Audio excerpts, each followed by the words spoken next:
Hello, I'm V of Beautiful Creations at tuturuan ko kayo kung paano mag-ganchilyo.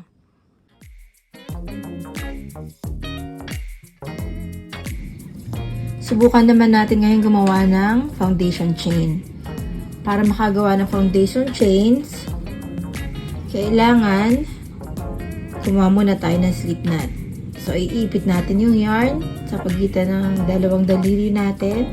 Tapos, iikot natin at gagawa tayo ng cross.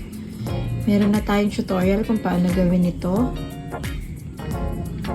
So, kapag meron na tayong cross, ang gagawin natin, ipapasok natin yung daliri natin at kukunin natin yung yarn na nasa ilalim na nakakonekta sa ball. Meron na tayong slip knot.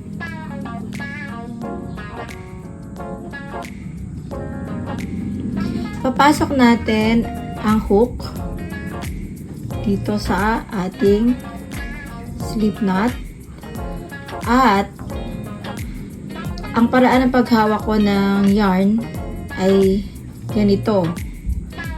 Itong yarn na nakakonekta pa dito, ilalagay ko sa ilalim, paikot, at ipapatong ko yung natitira sa ibabaw.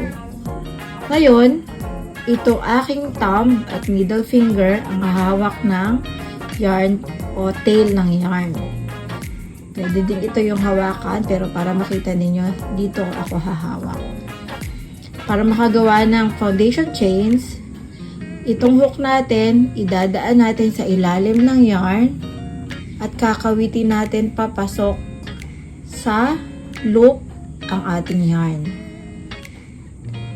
Idadaan sa ilalim at kakawiting papasok. Idadaan sa ilalim at kakawiting papasok.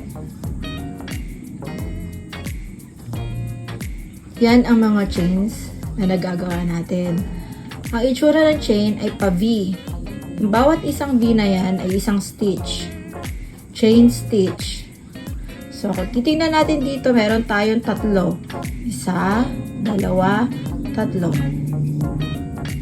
Sige, dagdagan pa natin.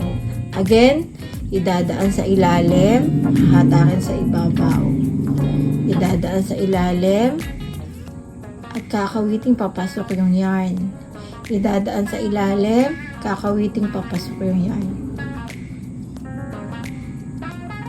So, yan ang ating chains or foundation chains. Kung sa tingin mo ay natuto ka ngayong araw na ito mula sa ating video tutorial, please like, follow, and share.